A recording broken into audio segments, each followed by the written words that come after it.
Good morning, good afternoon और good evening, जिस समय भी आप मेरा वीडियो देख रहे हैं। आज मैं अपने छोटे बच्चों मतलब क्लास 8 के बच्चों के लिए एक लॉकडाउन स्पेशल वीडियो लेकर आया हूं, जिसमें हम लोग पढ़ेंगे एनिमल हस्बेंड्री।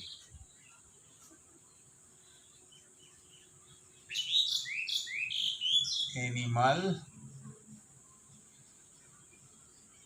हस्बेंड्री हम लोग पढ़ेंगे एनिमल हस्बेंड्री। ये एनिमल हस्बेंड्री होता क्या है? द रियरिंग ऑफ एनिमल, हमको जानवर को रखना है, मतलब एक तरह से बोल लीजिए कि जानवर का देखभाल करना है, प्रॉपर फूड देना है, प्रॉपर उसको रहने का शेल्टर देना है, उसका ध्यान रखना है और उससे एनिमल प्रोडक्ट को लेना है। इसको बोलते हैं animal husbandry. The rearing of animal in a large scale to get the animal product is known as animal husbandry। उसमें शेल्टर, मेडिसिन और अदर फैसिलिटीज़ हम लोग को एनिमल्स को प्रोवाइड करनी होती है। एनिमल हस्बेंड्री क्यों ज़रूरी है? देखिए, इंडिया डेवलपिंग कंट्री है, लेकिन India is a land of agriculture. India को लैंड ऑफ एग्रीकल्चर भी बोलते हैं।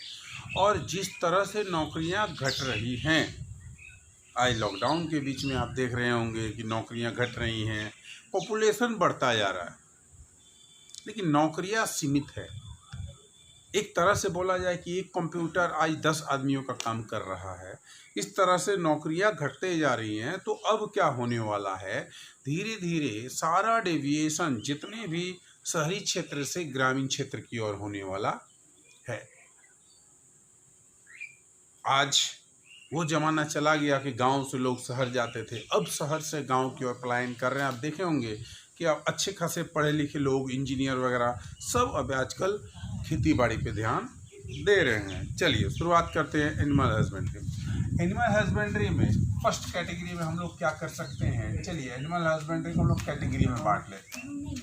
पहला कैटेगरी जो एनिमल हस्बेंड्री का होगा उसको हम बोल सकते हैं डेयरिंग।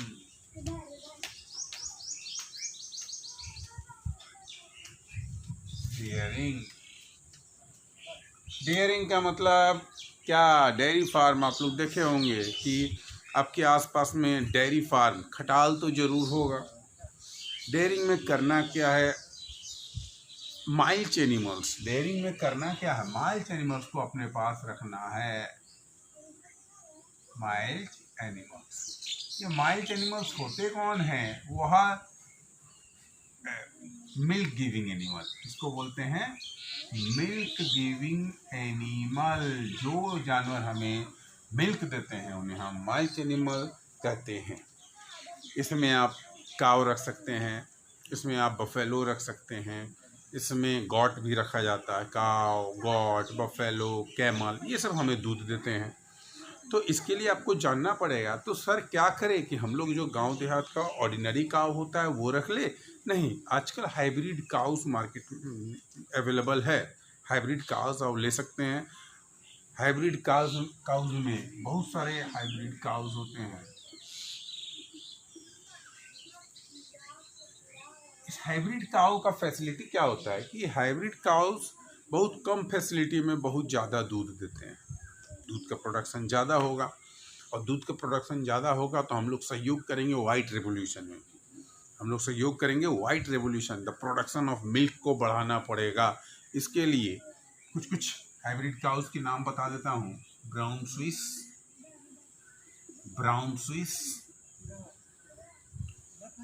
ब्राउन स्विस एक काव है, हाइब्रिड काउस है। रेड सिंधी, साहिवाल, बहुत सारा नाम बोल सकते हैं।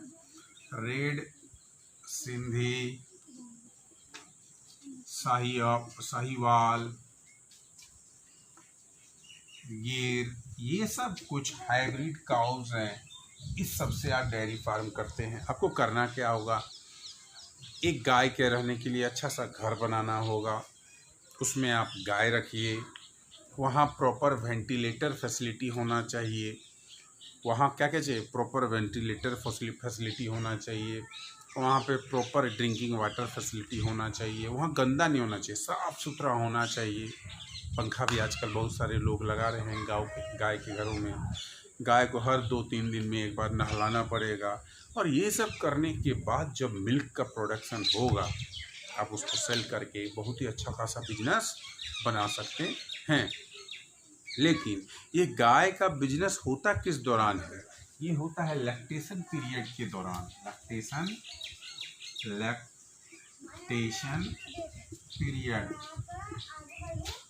लैक्टेशन पीरियड किसको बोलते हैं? लैक्टेशन पीरियड होता है जब एक गाय बच्चा देती है, और एक न्यू प्रेगनेंसी अगले बच्चे की ओर पहुंचती है, तो उसके बीच का जो ड्यूरेशन होता है, जिस ड्यूरेशन में गाय हमें दूध प्रदान करती है, उस ड्यूरेशन को हम लोग बोलते हैं लैक्टेशन पीरियड। मतलब हम बोल सकते हैं कि एक चाइल्ड बर्थ के बाद यह ड्यूरेशन, जब नेक्स्ट प्रेगनेंसी गाय फिर से प्रेग्नेंट होती है, एक चाइल्ड बर्थ देने से अगले प्रेगनेंसी के बीच के जो पीरियड होता है, इस पीरियड को हम लोग बोलते हैं लैक्टेशन पीरियड। और इस लैक्टेशन पीरियड के दौरान गाय हमें दूध देती है। इसका मतलब ये नहीं है कि लैक्टेशन पीरियड के दौरान ही गाय का ख्याल रखना तो हमेशा पड़ेगा। चलिए आगे बढ़ते हैं। ये तो पहला हो गया, अब कर सकते हैं। अब आप लोग सोच रहे होंगे कि सर इतने पढ़ाई लिखाई करने के बाद हम लोग क्या करेंगे, डेयरी फार्म खोलेंगे। तो बच्चों आपको पता होगा कि आप जो आइसक्रीम खा रहे हैं, आप जो दूध पीते हैं, सुधा डेयरी, मेघा, सुधा, ये सब जो आप दूध, मक्खन, पनीर, जितना भी मिल्क आइटम खा रहे हैं, वो एक कंपनी है सुधा डेयरी, वो प्रदान हमें करती है। और इसका टर्नओवर लगभग 3000 करोड़ रुपया है आज के डेट में। यह छोटा बिजनेस नहीं है। चलिए आगे बढ़ते हैं। इसके बाद हम कर सकते हैं पोल्ट्री फार्म। पोल्ट्री में आपको करना क्या है, मुर्गी, नाम से पता चल रहा है कि पोल्ट्री के नाम से कि मुर्गे का आपको प्रोडक्शन करना है। इसमें जब पोल्ट्री फार्म हम लोग करते हैं तो मुर्गियों से हमें 2 चीज़ मिलता है। वह मुर्गियां हमें अंडा भी देती हैं और मुर्गों को हम सेल कर सकते हैं। पहला अंडा का प्रोडक्शन कर सकते हैं, एग का प्रोडक्शन कर सकते हैं, और दूसरा क्या कर सकते हैं कि हम लोग मुर्गे को बेच सकते हैं, जो चिकन आप लोग खाते हैं। ओहो सर, इस लॉकडाउन के बीच में चिकन का नाम क्यों ले रहे हैं? क्या लॉकडाउन के बीच में चिकन का नाम लेना पाप है क्या? चलिए आगे बढ़ते हैं। तो ये पोल्ट्री फार्म में हम लोग क्या कर सकते हैं, चिकन से आगे बढ़ते हैं। ये हमें 2 चीज़ देगा, या तो मीट दे देगा या तो एग दे देगा। मीट को हम लोग मार्केट में सेल कर सकते हैं, एग को भी सेल कर सकते हैं। और ये एग में होता क्या है, चलिए स्ट्रक्चर ऑफ एग के बारे में बता ही देते हैं। एग एक्चुअली यूं होता है। एग का 2 पार्ट होता है। एक ऊपर का वाइट पार्ट को हम लोग बोलते हैं एल्बुमिन, और एक यहाँ होता है yellow part, yellow dirty fellow, इसको हम लोग बोलते हैं यॉक। ये एल्बुमिन जो व्हाइट पार्ट होता है, ये कैरी करता है प्रोटीन। व्हाइट पार्ट क्या कैरी करता है, प्रोटीन। और जो ये येलो पार्ट है, ये हमें कैरी करता है फैट और लिपिड। अब आप सोच रहे होंगे फैट के बारे में तो हमें पता है सर, लेकिन ये लिपिड क्या होता है? ये lipid actually fat, oil, body building part में हेल्प करता है। चलिए सर, हमने पोल्ट्री के बारे में भी पता कर लिया, पोल्ट्री साफ रखना ये भी पता कर लिया। चलिए तीसरे कैटेगरी में बढ़ते हैं। तीसरा कैटेगरी होता है फिशरीज। तीसरा जो कैटेगरी होता है जिसको हम लोग बोलते हैं फिशरीज, मछली पालन। तो मछली पालन करने के लिए मछलियों का घर बनाना होगा। अब अपने घर में तो मछलियाँ पाल नहीं सकते हैं, तो मछलियों का घर बनाना पड़ेगा। और सिंपल लैंग्वेज में हम बोलें कि मछलियों के घर को हम लोग बोलते हैं हैचरीज। मतलब हैचरीज दो कैटेगरी की होती हैं, एक होती हैं आर्टिफिशियल, एक होता है नेचुरल। आर्टिफिशियल एक टैंक कंटेनर टाइप का बनता है जिसमें हम लोग क्या करते हैं, मछलियों को पालन करते हैं।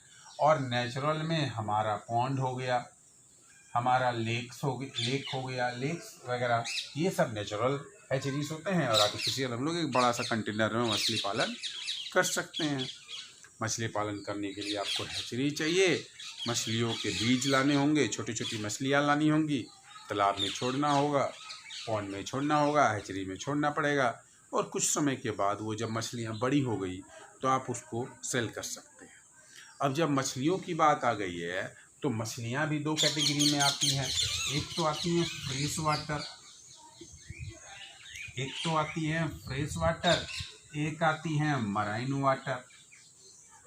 एक फ्रेश वाटर, एक मराइन वाटर। अब बोलिएगा सर ये फ्रेश वाटर क्या होता है? तो जो भी हमारे रिवर, पॉन्ड, लेक्स वगैरह में मछलियाँ पाई जाती है, इनको हम लोग फ्रेश वाटर मछलियाँ बोलती हैं। तो आप बोलिएगा जब फ्रेश वाटर मछलियों के बारे में सर बता रहे हैं तो दो चार एग्जाम्पल भी बता दीजिए। चलिए एग्जाम्पल बता देते हैं।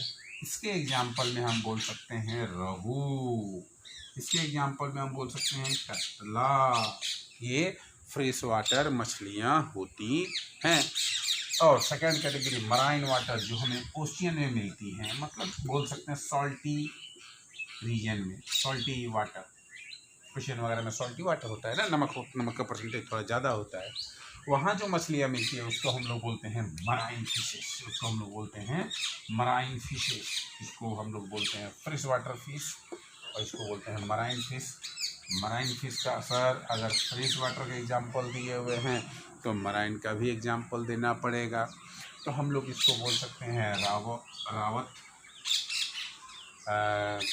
रावत बोल सकते हैं, उसको हम पैपलेट बोल सकते हैं, स्टार फिश बोल सकते हैं। ये सब क्या है? ये सब हमेशा मैराइन वाटर फिशेस है, जो मैराइन रीजन में ही हम लोगों को मिलता है।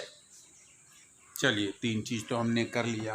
तो चलिए वीडियो को पॉज करें, इसको उतार ले और इसके आगे बढ़ते हैं।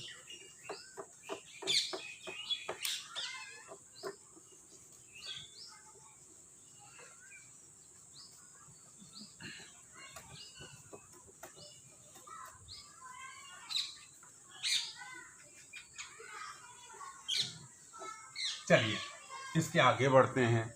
चौथे तरह का होता है जिसको हम लोग बोलते हैं पिसिकल्चर, जिसको हम लोग बोलते हैं पिसिकल्चर। ये मछलियाँ जब प्रोडक्शन करते थे, फिश वाले मछली प्रोडक्शन को हम लोग बोलते थे पिसिकल्चर।